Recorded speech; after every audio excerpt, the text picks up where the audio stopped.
ከፈጣሪው ጋር ፊት ለፊት የተነጋገረ ሰው ከሞት ሊያመልጥ ይችላልን? የቀይ ባህርን ማዕበል በበትሩ የገራ ሕዝቡን ከዘመናት የባርነት ቀንበር ነፃ ያወጣው ኃያል ነቢይ መጨረሻው ምን ይመስል ነበር? በፊቱ ተራሮች ሲንቀጠቀጡለት የነበረው ሰው የማይታየውን መልአከ ሞት እንዴት ተጋፈጠው? ይህ ታሪክ ከነቢያት ሁሉ በላይ ከፍ ያለ ክብር ስላለው፣ ነገር ግን እንደ ማንኛውም ሥጋ ለባሽ የሞትን የማይቀር ጽዋ ስለተጎነጨው ስለ ነቢዩ ሙሴ ነው። ይህ ተራ ታሪክ አይደለም። ይህ ልጆቹን ሚስቱንና እናቱን በመሪር እንባ ያራጨ፣ ሰማይና ምድርን በሐዘን ያስለቀሰ የሙሴ የመጨረሻዎቹ ሰዓታት አሳዛኝ የሞት ታሪክ ነው። የሞት መልአክ በሰው አምሳል ሲገለጥለት ምን ተፈጠረ? የመጨረሻውን የስንብት ቃል ለቤተሰቡ ሲናገር የፈሰሰው እንባ ምን ያህል ነው? ዛሬ ከታላቁ የብራና መጽሐፍ ከገድለ ሊቀ ነቢያት ቅዱስ ሙሴና ከሌሎች ጥንታዊ የቤተ ክርስቲያናችን መዛግብት ያገኘነውን ብዙዎች ያልሰሙትን አንድ ልብ የሚሰብር ታሪክ ይዘንላችሁ ቀርበናል። ጥቂት ደቂቃዎችን አብራችሁን ብትቆዩ በነፍስ ታተርፋላችሁ። ይህ የሊቀ ነቢያት ሙሴ አሳዛኝ የፍጻሜ ታሪክ ነው።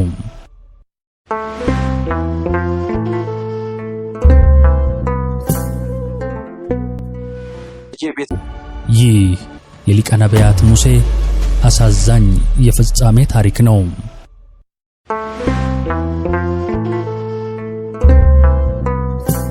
በሰው ልጆች ታሪክ ውስጥ እንደ እርሱ ያለ ማን ነበር? ከፈጣሪው ጋር እንደ ወዳጅ ፊት ለፊት የተነጋገረ ነቢይ፣ ሕዝቡን ከባርነት አውጥቶ ቀይ ባህርን ለሁለት የከፈለ ታላቅ ሰው። ነገር ግን በልቡ ውስጥ ለዓመታት የተሸከመው አንድ ጥያቄ አለ፣ የማይቀረው የሥጋ ፍጻሜ። አንድ ቀን ሙሴ በጸሎቱ መሃል አቤቱ የነገሮች ሁሉ ጌታ ሆይ፣ ነፍሴን ከሥጋዬ የምትለይበትን ቀን ትነግረኝ ዘንድ በስምህ እለምንሃለሁ ሲል ጌታውን ተማጸነ። እግዚአብሔርም ከዚህ በፊት ለነቢያትም ሆነ ለመላእክት ያልገለጸውን ታላቅ ምስጢር ለሙሴ ሊገልጥለት ፈቀደ። ድምፁ በሙሴ ልብ ውስጥ አስተጋባ። ሙሴ ወዳጄ ስማኝ፣ ነፍስህን በዕለተ ዓርብ እወስዳታለሁ አለው። ቀጠሮ ተያዘ። ከዚያች ቀን ጀምሮ የሙሴ ሕይወት ተናወጠ። ለ7 ረዣዥም ዓመታት ዓርብ ቀን በደረሰ ቁጥር የሞትን መልአክ ይጠባበቅ ጀመር። ገላውን ይታጠባል፣ ንጹሕ በፍታ ይለብሳል፣ ራሱን በሰኔል ገንዞ ልክ እንደ ሙሽራ ሞትን ሊቀበል ይዘጋጃል። 7 ዓመታት 364 የዓርብ ቀናትን በመጠባበቅ አሳለፈ። ቀጠሮ የተረሳ መሰለ። ምናልባት ፈጣሪ ሐሳቡን ቀይሮ ይሆን? ነገር ግን አንድ ቀን 7 ዓመታት ካለፉ በኋላ ሙሴ ከደብረ ሲና ወጥቶ በብቸኝነት ሲጸልይ አንድ ወጣት ከፊቱ ቆሞ አየ። መልከ መልካም እስራኤላዊ ይመስላል። ወጣቱም የአንበረም ልጅ ሙሴ ሰላም ላንተ ይሁን አለው። የሰላምታው ድምፅ ግን እንደ ማንኛውም ሰው አልነበረም። በሙሴ አጥንት ውስጥ ዘልቆ ገባ፣ እንደ ነጎድጓድ አስተጋባ፣ እንደ ብረትም ቀዝቃዛ ሆነበት። በቅጽበት የሙሴ ጉሮሮ ታነቀ። ቃላት ከአንደበቱ ሊወጡ አልቻሉም። ኃያሉ ነቢይ ጉልበቱ ተብረከረከ። ምድር ላይ በግንባሩ ተደፋ። በድንጋጤና በፍርሃት ተውጦ እንዳንተ ያለ የሚያስደነግጥ የሰላምታ ድምፅ ሰምቼ አላውቅም፣ አንተ ማን ነህ ሲል በጭንቀት ጠየቀ። የወጣቱ መልስ ለ7 ዓመታት ሲጠብቀው የነበረው ነገር ግን ፈጽሞ ዝግጁ ያልነበረበት አስደንጋጭ እውነት ነው። ሙሴ አታውቀኝምን? ድምፁ በዙሪያው ያለውን አየር ሁሉ የገደለ ይመስላል። እናትን ከልጅ ባልን ከሚስት የምለይ እኔ ነኝ። እስከ ዓለም ፍጻሜ ድረስ መቃብራትን የማንጽ እኔ ነኝ። መልአከ ሞት ሱሪያል እኔ ነኝ። ነፍስህን ከእግዚአብሔር ዘንድ ላቀርብ መጥቻለሁ። የመጨረሻው ሰዓት ደርሷል። ሙሴም መልአከ ሞትን በላከው በእግዚአብሔር ስም ልጆቹንና ሚስቱን ለመሰናበት እስከ ነገ 3 ሰዓት ድረስ ብቻ እንዲታገሰው ተማጸነ። እግዚአብሔርም የወዳጁን የመጨረሻ ልመና ሰማ፣ ለጊዜውም ቢሆን ፈቀደለት። የሞትን መልአክ ትቶ የተቀጠረበትን ቀን አውቆ የከበደውን ልቡን እየጎተተ ሙሴ ከደብረ ሲና ወረደ። እግሮቹ ወደ የትኛው አቅጣጫ እንደሚመሩት እንኳን አያውቅም። ብዙም ሳይቆይ መንታ መንገድ ላይ ደረሰ። አንዱ ወደ እናቱ፣ ሌላኛው ደግሞ ወደ ሚስቱና ልጆቹ ቤት የሚወስድ መንታ መንገድ። ለቅጽበት ቆም አለ። በሐዘን የተደፈነ አእምሮ የትኛውን መንገድ መቅደም እንዳለበት መወሰን ተሳነው። በዚያች የውሳኔ ቅጽበት ከሰማይ የመጣ አንድ ድምፅ በሹክሹክታ ሙሴ በመጀመሪያ ወደ እናትህ ሂድ ሲል መራው። ወደ እናቱ ቤት ደርሶ በሩን ሲያንኳኳ በሩን የከፈተችው እናቱ ፊቱ ላይ ያየችው ነገር ልቧን ሰንጥቆት ገባ። የፊቱ ብርሃን ጠፍቷል፣ እንደ ደመና ጠቁሯል። በድንጋጤ ልጄ ምን ሆነሃል? እረኞች አስከፊ ነገር ነገሩህ እንዴ? ማን አስደንግጦህ መጣህ? ስትል በጭንቀት ጠየቀችው። ሙሴም በደከመ ድምፅ የእውነታውን ቀዝቃዛ ቃል ተናገረ። እናቴ ሆይ ያለ እግዚአብሔር ማን ይጠራኛል? ያለ ሞትስ ማን ያስፈራኛል? ቃላቶቹ እንደ መብረቅ ነበሩ። እናቱ በድንጋጤ ተናወጠች። እንዴት አለች። ከእግዚአብሔር ጋር 570 ጊዜ ቃል በቃል ፊት ለፊት የተነጋገረ የእግዚአብሔር ወዳጅ ይሞታልን? ሙሴ ዓይኖቹ በእንባ ተሞልተው አዎን እናቴ፣ ሥጋ የለበሰ ፍጥረት ሁሉ የሞትን ጽዋ ከመቅመስ አያመልጥም አላት። የስንብት ጸሎት እንድታደርግለት ጠየቃት። እርሷም የዚህን ዓለም ከንቱነት እያሰበች ልጇን በሞት ልትነጠቅ መሆኑን ስታውቅ መሪር ለቅሶን አለቀሰች። ከዚያም ልቡ ጠፍቶ እግሮቹ በሐዘን ከብደው ወደ ሚስቱ ቤት አመራ። እርሷም ልክ እንዳየችው የፊቱን ጥቁረትና የልቡን ስብራት ተመለከተች። ሙሴ ምን ሆንክብኝ? ንብረት ጠፋብህ እንዴ? ማን አስፈራራህ? አለችው። እርሱም ያንኑ አሳዛኝ ምላሽ ደገመ። የመጨረሻውና ከባዱ የስንብት ክፍል ቀርቷል። ልጆቼ ወዴት አሉ? ሲል ጠየቀ። ሚስቱም በእንባ እየታጠበች ከጣፋጭ እንቅልፋቸው ቀሰቀሰቻቸው። በሹክሹክታ ኑ አባታችሁ ጋር ሂዱ፣ ከእንግዲህ ወዲህ ዳግም ላታዩት ትችላላችሁና ተሰናበቱት አለቻቸው። ንጹሐኑ ሕፃናት ወደ አባታቸው ቀረቡ።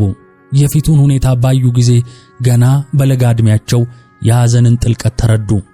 በፊቱ ተደፍተው ትንፋሻቸው እየተቆራረጠ በመሪር ለቅሶ አነቡ።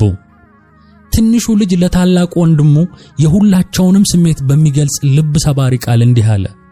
ወንድሜ ከአባታችን ጋር ተለያየን በቃ። ካሁን በኋላ እኮ ያፈቀረን ይተወናል፣ ያከበረን ያዋርደናል፣ የወደደን ይጠላናል፣ የጠላን ያሳድደናል አለው። የልጆቹን ቃል የሰማው ሙሴ ከእንግዲህ የሐዘኑን ማዕበል መቋቋም አልቻለም። ከልጆቹ ጋር ድምፁን አውጥቶ አለቀሰ።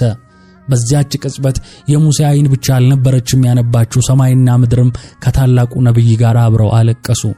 የሙሴ ለቅሶ፣ የሚስቱ ሰቆቃና የልጆቹ እንባ ምድርን አርሶ ሰማይ ደረሰ። በዚያ ጥልቅ የሐዘንና የተስፋ መቁረጥ ማዕበል ውስጥ ዓለም ጸጥ ያለች መሰለ። ድንገት ግን ከሰማያት በላይ የሆነ ከነጎድጓድ የጠለቀ ከሹክሹክታ የለሰለሰ ድምፅ የሙሴን ነፍስ ሰንጥቆት ገባ። ሙሴ ምን ያስለቅስሃል? ምድርን ስለምትተው ነው ወይንስ ሞትን ፈርተህ? ሙሴም በለቅሶ መካከል ቀና ብሎ አቤቱ ጌታዬ ሆይ ሞትን አልፈራም፣ አንተ ወዳለህበት መምጣትንም አልጠላም። ነገር ግን እነዚህን ሁለት ልጆቼን ለማን ተዋቸዋለሁ ብዬ ነው። የሚስቴ አባቷ ዮቶር ሞቷል፣ ወንድሜ አሮንም አልፏል፣ እኔም እነሆ እየሄድኩ ነው። እነዚህን የዋሆች ለማን ትቻቸው እሄዳለሁ? ሲል የልቡን ስብራት ለፈጣሪው ገለጠ። የፈጣሪ ምላሽ እንደ መዝሙር ነበር። ትዝታን የቀሰቀሰ፣ እምነትን ያደሰ። ሙሴ በተወለድክ ጊዜ እናትህ ዮካብድ የፈርዖንን ጭካኔ ፈርታ በሳጥን ውስጥ አድርጋ በአባይ ወንዝ ላይ በተወች ጊዜ ረስቼሃለሁን? የንጉሡን አፍ ዝም አሰኝቼ በገዛ ጠላትህ ልጅ በተርሙት እቅፍ በፍቅር እንድታደግ አላደረግኩህምን? ለ40 ዓመታት በቤተ መንግሥት ውስጥ ስትኖር የጠበቅኩህ እኔ አይደለሁምን? ከዚያም ትእዛዝ መጣ። አሁን ተነስ፣ በትርህን ያዝና ባሕረ ኤርትራን ምታ አለው የእግዚአብሔር ድምፅ። ሙሴም በሐዘኑ ላይ ሆኖ ታዘዘ። ወደ ባሕሩ ዳርቻ ሄዶ እስራኤልን ነፃ ያወጣችውን ያችኑ በትር አነሳና የባሕሩን ወለል መታው። ባሕሩ ተናወጠ፣ ማዕበሉ ተቆጣ። ከባሕሩ ጥልቅ ውስጥ አንድ ግዙፍ ድንጋይ እየተገለባበጠ ወጣና በሙሴ ፊት ወደቀ። እግዚአብሔርም በድጋሚ ሙሴ ይህንን ድንጋይ ምታው አለው። ሙሴም ድንጋዩን ሲመታው ድንጋዩ ለሁለት ተሰነጠቀ። በውስጡም በሚያስደንቅ ተአምር አንድ ትንሽዬ ትል ነበረች። በአፏ ለምለም የሳር ቅጠል ይዛለች።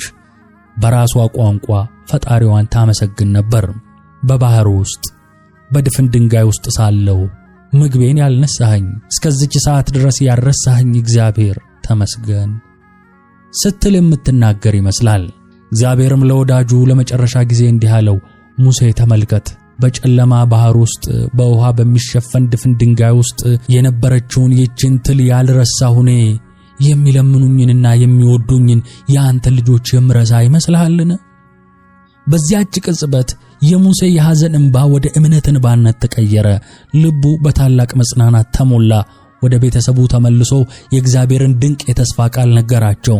አትዘኑ፣ አትዘኑ፣ የሁላችንም ፈጣሪ አለላችሁ ብሎ አጽናናቸው። ከዚያም ለመጨረሻ ጊዜ አቅፏቸው ለመጨረሻ ጊዜ ሳማቸውና ከቤቱ ወጣ። በዚህ ጊዜ ልቡ በሐዘን ብቻ ሳይሆን በመለኮታዊ ተስፋም ተሞልቶ ነበር። የልቡን ስብራት በመለኮታዊ ተስፋ ጠግኖ ለመጨረሻ ጊዜ ቤተሰቡን አይቶ ከቤቱ ወጣ። ነቢዩ ሙሴ ኃያሉ የእግዚአብሔር ሰው አሁን ብቸኛ ሆኗል። ፊቱ ጠቁሮ መንገዱ ጠፍቶበት የት እንደሚሄድ ሳያውቅ በምድረ በዳ ይጓዝ ጀመር። እያንዳንዱ እርምጃው የመጨረሻው እንደሆነ ያውቃል። እያንዳንዱ የንፋስ ሽውታ የስንብት ሹክሹክታ መሰለው። በዚህ በብቸኝነት ጉዞ ላይ በሰው የማይዘወተር ስፍራ ላይ አንድ አስገራሚ ነገር ተመለከተ። ሁለት ወጣቶች ፊታቸው በብርሃን የሚያንጸባርቅ በዝምታ መቃብር ሲቆፍሩ አገኛቸው። እነርሱም በሰው አምሳል የተገለጡት ቅዱሳን መላእክት ቅዱስ ገብርኤልና ቅዱስ ሚካኤል ነበሩ። ሙሴ አላወቀም። ወደ እነርሱ ቀርቦ ሰላምታ ሰጣቸው። ይህንን መቃብር ለማን ነው የምትቆፍሩት? ሲል በጉጉት ጠየቃቸው። የወጣቶቹ ምላሽ ልብን የሚነካና ምስጢራዊ ነበር። የእግዚአብሔር ወዳጅ ለሆነ ለአንድ ታላቅ ሰው ነው የምንቆፍረው አሉት። የሙሴ ልብ በደግነት ተሞላ። እርሱም ራሱን የእግዚአብሔር ወዳጅ አድርጎ ይቆጥር ነበርና ለዚህ ክቡር ለሆነ ሰው በሚደረገው ዝግጅት ላይ የራሱን አስተዋጽኦ ማድረግ ፈለገ። ለእግዚአብሔር ወዳጅ ከሆነማ እኔም እናንተን ልርዳችሁ አላቸው። የዋሁ ሙሴ ለራሱ እየተዘጋጀለት ያለውን የመጨረሻ ማረፊያ በገዛ እጆቹ እያመቻቸ መሆኑን ቅንጣት ታህል አልጠረጠረም። ከእነርሱም ጋር ሆኖ መቃብሩን መቆፈር ጀመረ። በመጨረሻም ቆፍረው ሲጨርሱ ከመላእክቱ አንዱ እንዲህ አለው፣ የምንቀብረው ሰው ግዝፈቱና ርዝመቱ ልክ እንዳንተ ነው። ምናልባት መቃብሩ እንዳያጥርበትና እንዳይቸገር እንፈራለን። እባክህ ወደ መቃብሩ ውስጥ ገብተህ አንድ ጊዜ እንለካው አለው። ይህ የመጨረሻው ጥሪ ነበር። የዋሁ ሙሴም ምንም ሳያቅማማ የማያውቀውን ሰው ለመርዳት ባለው ቅንነት ወደ ተቆፈረው መቃብር ውስጥ ሰተት ብሎ ገባ። በዚያም በጨለማውና በጸጥታው ውስጥ መልአከ ሞትን ፊት ለፊት ተገናኘው። መልአኩም በክብር የአንበረም ልጅ ሙሴ ሰላም ላንተ ይሁን አለው። በዚያች ቅጽበት የዓለም የጊዜ አቆጣጠር ለሙሴ ቆመ። የነቢዩ ሙሴ ነፍስ በጸጥታ ከሥጋው ተለየች። ሥጋ የለበሰ ሁሉ የሚጎነጨውን ጽዋ ቀመሰ። መላእክትም በታላቅ ክብር ቀበሩት። መቃብሩንም ማንም እንዳያውቀው ሰወሩት። የምድራዊው ጉዞ ተጠናቀቀ። የመንፈሳዊው ክብር ታሪክ ግን ገና አሁን ተጀመረ። የታላቁ ነቢይ የእግዚአብሔር ወዳጅ የሙሴ ምድራዊ ጉዞ ተጠናቀቀ። ነገር ግን አንድ ታላቅ ምስጢር ጥሎ አልፏል። መቃብሩ የት ነው? ለሺህ ዘመናት ብዙዎች ጠይቀዋል፣ ብዙዎች ፈልገዋል። ነገር ግን እስከ ዛሬ ድረስ የሙሴ መቃብር የት እንደሚገኝ የሚያውቅ አንድም ሰው የለም። በምድረ በዳ ተራሮች ውስጥ ይሁን በሸለቆዎች ጥልቀት ማንም አያውቅም። ለምን ብለን ከጠየቅን ታሪኩ እንደሚነግረን ይህ ድንገታዊ ክስተት ሳይሆን መለኮታዊ ውሳኔ ነው። እግዚአብሔር ራሱ እስራኤላውያን ከፍቅራቸው የተነሳ በሐዘናቸውም ጥልቀት ምክንያት መቃብሩን ወደ ጣዖትነት ቀይረው እንዳያመልኩት ከሰው ዓይን ሰውሮታል። ፍቅራቸው ወደ አምልኮ እንዳይቀየር፣ ክብራቸው በፈጣሪና በፍጡር መካከል ያለውን መስመር እንዳይስት የታላቁ ነቢይ የመጨረሻ ማረፊያ ስፍራ ሚስጥር ሆኖ ቀርቷል። የሙሴ አሟሟት ታሪክ ከሞት በላይ ስለሆነው ስለ ሕይወትና እምነት የሚያስተምረን አንድ ታላቅ እውነት አለ። ሞት በሥጋ ለባሽ ሁሉ ላይ የማይቀር የመጨረሻው ቀጠሮ መሆኑን ያስተምረናል። ከፈጣሪ ጋር ፊት ለፊት የተነጋገረው፣ ባህርን የከፈለው፣ መናን ከሰማይ ያወረደው ኃያሉ ሙሴ እንኳን ከዚህ ሕግ አላመለጠም። ይህም የሰው ልጅ በምድር ላይ ያለው ማንነት ጊዜያዊ መሆኑን በግልጽ ያሳያል። ነገር ግን የሙሴ ታሪክ በመቃብር አያበቃም። ሥጋዊ አካሉ ቢቀበርም መንፈሳዊ ክብሩና ቅድስናው ግን ዛሬም ሕያው ነው። ለሕዝቡ ያስተማረው ሕግ ከባርነት ወደ ነጻነት ያደረገው ጉዞ ከሁሉም በላይ ደግሞ የእግዚአብሔር የተስፋ ቃል ከሞት በላይ ሆኖ ለዘላለም ይኖራል። በባህር ውስጥ በድፍን ድንጋይ ውስጥ የነበረችውን ትል ያልረሳ አምላክ ልጆቹን እንደማይረሳ የገባው ቃል ዛሬም ድረስ በተስፋ ለሚኖሩ ሁሉ የመጽናኛቸው ምንጭ ነው። ስለዚህ የሙሴ ምድራዊ ጉዞ በመቃብር ተጠናቀቀ፣ መንፈሳዊ ክብሩ ግን ዛሬም ድረስ በታሪክና በእምነት ማህደሮች ውስጥ በደማቁ ይነገራል። እርሱ የሄደበት መንገድ የሁላችንም መንገድ ነው። ነገር ግን የተወው ታሪክ ከሞት በኋላም ሕይወት እንዳለ የሚያስታውስ ዘላለማዊ ብርሃን ነው። የሊቀ ነቢያት ሙሴ ረድኤት በረከቱ አይለየን። ሰላም እግዚአብሔር ከሁላችን ጋር ይሁን። አሜን።